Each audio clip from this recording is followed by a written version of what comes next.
दोस्तों, जब भी दुनिया में मार्शल आर्ट और एक्शन फिल्मों का नाम लिया जाता है तो एक चेहरा सबसे पहले याद आता है, ब्रूस ली का। ब्रूस ली सिर्फ एक अभिनेता नहीं थे, बल्कि एक योद्धा, एक दार्शनिक और करोड़ों लोगों के लिए प्रेरणा थे। उनकी तेज स्पीड, अनोखी सोच और जिंदगी को जीने का तरीका उन्हें आज भी दुनिया का सबसे बड़ा मार्शल आर्ट आइकॉन बनाता है। ब्रूस ली का जन्म 27 नवंबर 1940 को अमेरिका के सैन फ्रांसिस्को शहर में हुआ था। उनके पिता ली होई चुन एक प्रसिद्ध चीनी ओपेरा अभिनेता थे और मां ग्रेस हो मिश्रित चीनी और यूरोपीय मूल की थीं। ब्रूस ली का असली नाम ली जून फैन था, क्योंकि उनका जन्म ड्रैगन के साल और ड्रैगन की घड़ी में हुआ था। लोग उन्हें प्यार से लिटिल ड्रैगन भी कहने लगे थे। लेकिन ब्रूस ली का बचपन आसान नहीं था। बचपन में ही वो अपने परिवार के साथ हांगकांग लौट आए। वहाँ उनका स्वभाव बहुत तेज और कभी कभी लड़ाकू भी था। स्कूल में वे अक्सर झगड़े कर बैठते थे और कई बार पुलिस तक का सामना करना पड़ा था। ब्रूस ली के माता पिता ने समझा कि अगर उनकी ऊर्जा को सही दिशा न मिली तो उनका भविष्य अंधकार में जा सकता है। किशोरावस्था में ब्रूस ली ने मार्शल आर्ट सीखना शुरू किया। उनके गुरु थे इप मान, जो विंग चून कुंग-फू के मास्टर थे। यहीं से ब्रूस ली ने मार्शल आर्ट की असली दुनिया में कदम रखा। लेकिन ब्रूस ली सिर्फ शारीरिक ताकत तक नहीं रुके, उन्होंने मार्शल आर्ट की फिलॉसफी यानी दर्शन को भी समझा। वो मानते थे कि मार्शल आर्ट सिर्फ लड़ाई का तरीका नहीं है, बल्कि जीवन जीने का मार्ग भी है। 18 साल की उम्र में ब्रूस ली को उनके पिता ने वापस अमेरिका भेजा। वो वहाँ सिएटल में पढ़ाई करने लगे और पार्ट टाइम एक रेस्टोरेंट में काम भी किया। लेकिन पढ़ाई से ज़्यादा उनका मन मार्शल आर्ट सिखाने और नए प्रयोग करने में लगता था।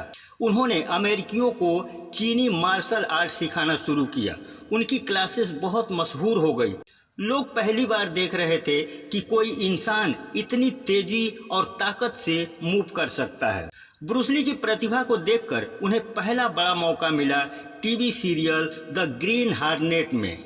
इसमें उन्होंने कोटो का किरदार निभाया। हालांकि ये शो बहुत लंबा नहीं चला, लेकिन ब्रूस ली का मार्शल आर्ट स्टाइल ने सबको हैरान कर दिया। फिर उन्होंने हॉलीवुड में काम करने की कोशिश की, लेकिन उस समय एशियाई अभिनेताओं को बहुत मौके नहीं दिए जाते थे। ब्रूस ली को अक्सर कहा जाता था, तुम्हारा चेहरा एशियाई है, तुम मुख्य हीरो नहीं बन सकते।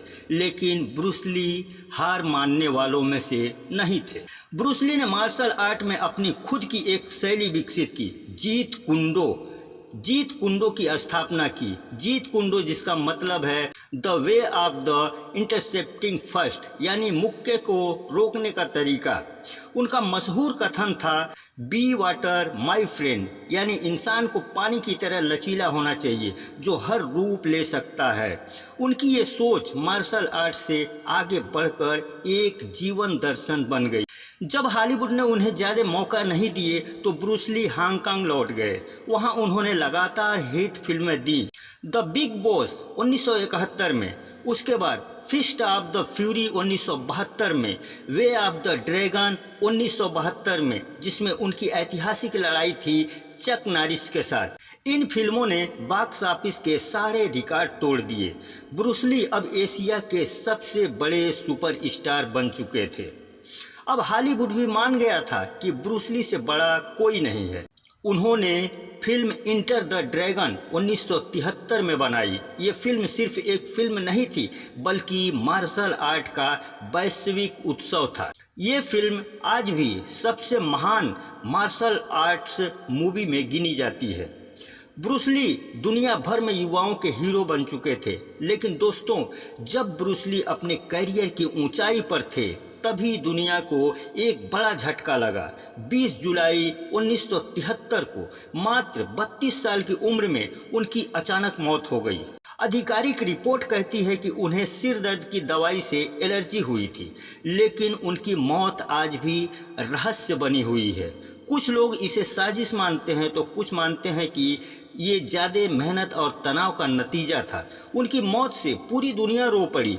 लाखों प्रशंसकों ने महसूस किया जैसे एक योद्धा नहीं बल्कि एक पूरा युग चला गया हो।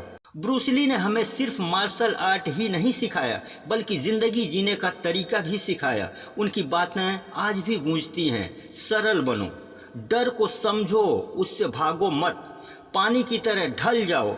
आज भी उनकी फिल्में, उनका दर्शन और उनका जीवन करोड़ों लोगों को प्रेरित करता है। ब्रूस ली भले ही आज हमारे बीच नहीं है, लेकिन उनकी सोच, उनकी फिल्मों और उनकी फिलॉसफी ने उन्हें अमर बना दिया है। उनका नाम सुनते ही आज भी लोग कहते हैं ये सिर्फ इंसान नहीं था, ये तो ड्रैगन था। ब्रूस ली की ये सोच उन्हें एक दुनिया का लीजेंड बनाती है।